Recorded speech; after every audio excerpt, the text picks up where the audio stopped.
Kami tadi dipanggil ya, di mana hari ini agendanya dari pembuktian dari tergugat ya.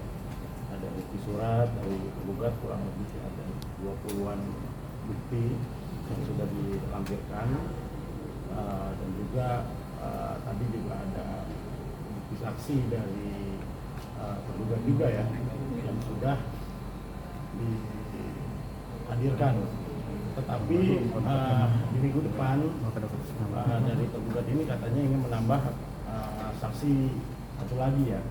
Jadi tadi harusnya sih bisa barengin hari ini. Barengan ya, biar langsung besok agendanya itu kesimpulan. Tapi ya katanya minggu depan masih ingin menghadirkan saksi dari tergugat. Karena saksinya di luar kota, jadi harus lewat pengadilan agama luar kota juga. Kayak gitu ya. Agenda saksinya bisa diinformasikan gitu soal apa? Kalau agenda saksinya ya tadi itu ya dia memberikan kurang lebih bagaimana kedua bersikap pada istri, pada anak-anaknya ya, seputar itulah ya, kurang lebih ya semuanya positif lah ya di mata saksi tersebut ya.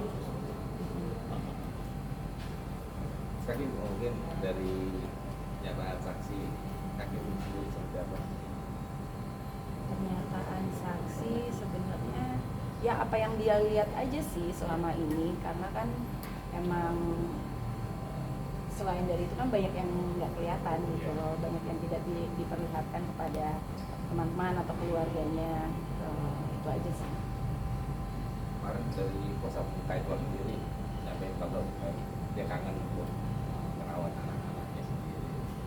Ya kalau kangen tinggal telepon kan. Ya mungkin kayak ngajarin sholat. Berarti kayak ibu masih Kaitwan ngajarin anak-anak. Ngajarin sholatnya ya ada, dan aku pun sampai sekarang, aku dan mamaku pun juga kita masih ngajarin sholat. Terus kayak ya kalau aku lagi di rumah dan aku lagi sholat, ngajak anak-anak. Terus kayak kalau misalkan anakku yang cewek tuh dia, kalau aku lagi di rumah dan lagi sholat tuh dia pengennya ngikut aku sholatnya gitu loh, nggak mau sama neneknya, sama bundo gitu, maunya sama mama sholatnya gitu. Iya kan? Jadi maunya sama mamanya aja sholatnya gitu. Terus kayak 119 keloket 1. Ya jadi maunya sama mamanya sholatnya. Terus kayak setiap hari Jumat kan aku ada om di rumah, terus anakku yang laki Weden dia selalu pergi sama om aku sholat Jumat. Nomor antrian B10 dengan nomor perkara 653 PDT P 2024. Silahkan masuk ke ruang sidang 2. Hakim kemarin kata pengacara Pak Edward, katanya alasan Kak Edward nggak mau ketemu itu karena Hakim kalau kasih syarat kalau mau ketemu harus sama pengacara, Hakim dengan pengacara Hakim, Pak Edward dengan pengacara. Oh enggak, itu masih syarat pas sebelum kita sidang.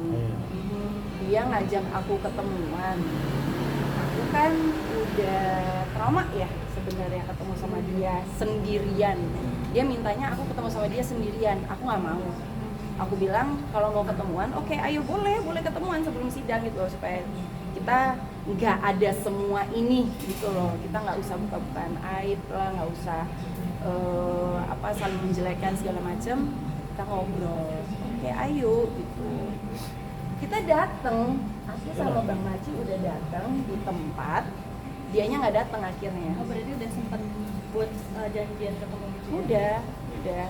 Tapi setelah itu lama-kelamaan kan udah melewati semua proses ini, semua sidang.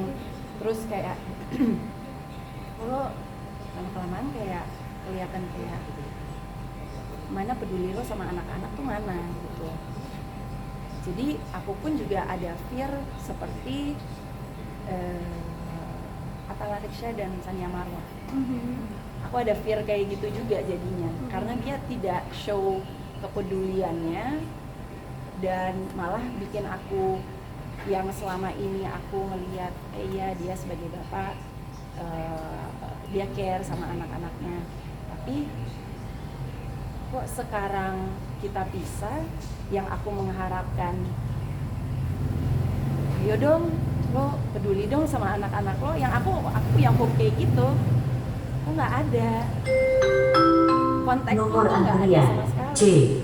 C1 dengan nomor perkara 1332 PDT G2024.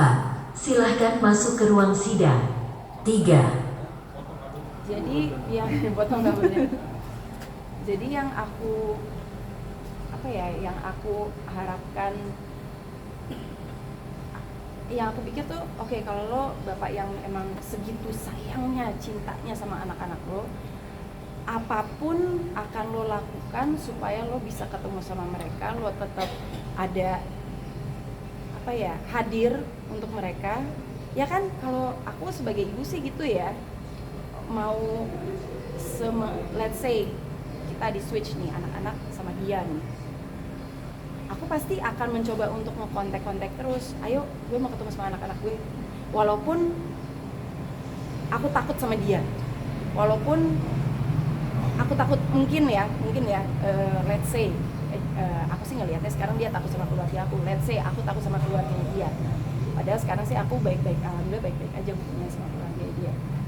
Tetap aja aku akan ngekontak, aku akan make sure aku hadir dalam hidup anak-anak aku. Tapi seandainya kalau sekarang Kak Edward mau ketemu cuma berempat dengan Kakim dan kedua anak gimana? Gak mau, takut lah, kayak Sania Marwa Mata Lari.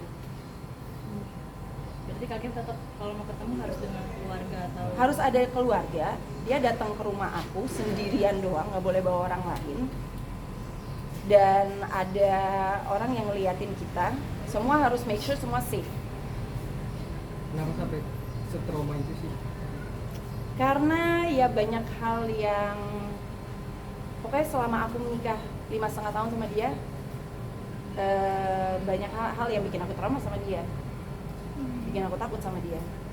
Lebih ketakut dengan Kak Edwardnya atau takut dulu sama ucapan mereka, atau takut anak-anak diambil, takut apa ya? Semuanya. Mungkin boleh tanya soal rumah di Bali, itu proses pembangunannya mungkin seberapa, mungkin share kayak gitu apa aja gitu. Lalu diomongin ya sih. Ini nanti aturan kok. Iya. Sama Kakim kemarin kata Kak Edward dia akhirnya terpaksa muncul di TV karena merasa tekanan buat dia tuh udah banyak, jadi seolah-olah Tekanan dia banyak kok dari awal kita sidang, kenapa harus sekarang keluarinnya? katanya udah terpaksa untuk membersihkan nama Nggak ada yang juga, maksa gitu. kok. Apa ya? Ya bisa dinilai sendiri lah. Aku pun juga diundang ke situ kan. Dari awal sidang apa segala macam juga udah diundang berapa kali. Sampai sekarang juga masih aja diundang terus kan gitu ya. Buat apa ya?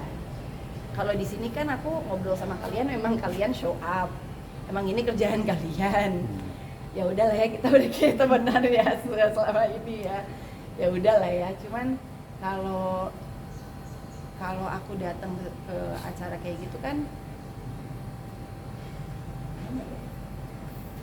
lebih official aja sih, kayak gue mengumbar untuk konsumsi publik dan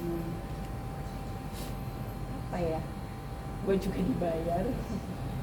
Beda aja gitu rasanya. Kalau di sini kan aku nggak enak juga sama kalian gitu. Lo udah datang ke sini tiap minggu nungguin, terus gue nggak ngomong apa-apa. Kayak nggak enak aja. Kim, kemarin si Edward bantah nyekap kamu, gimana Kim pendapatnya Kim? Ya, semua ada CCTV-nya kok. Ada CCTV, ada videonya kok.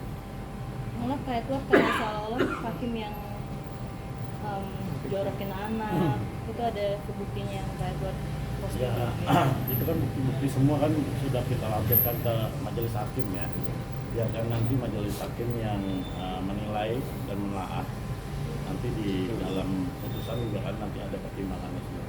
Itu kan juga udah aku omongin kan waktu itu di KMNPPN ya. Iya. Di Komnas Perempuan. Iya, kalau memang saat itu memang aku lagi emosi, emang biasa ya kalau sebagai ibu ada yang kelepasannya ada, dan disiksa pun juga tidak. Dan setelah itu pun aku minta maaf sama Aisyah. Aku biasanya gitu, kalau misalkan memang tidak ingin membiasakan, tidak ingin menormalisasikan kalau aku sedang salah lah, ada salahnya kepada anak-anak. Tapi memang seorang ibu itu pasti banyak yang melewati hal yang sama. Kita lagi capek-capeknya, lagi stresnya, apalagi dengan suami yang seperti itu. Terus udah gitu ada kelepasannya. Tapi alhamdulillah aku setelah itu selalu aku pas udah calm down, aku minta maaf sama mereka. Aku tetap, walaupun mereka anak kecil, aku tetap memanusiakan mereka lah ya. Mereka itu harus diajarin kalau kita yang salah, kita datengin, maaf ya, walaupun kita lebih tua nih, maaf ya, I'm sorry, mama seharusnya nggak kayak gitu. Tapi Aisyah apa Daidan tadi gini, tapi seharusnya mama nggak kayak gitu sama kalian, maaf ya, ya mama. Kalau masih dinafkahi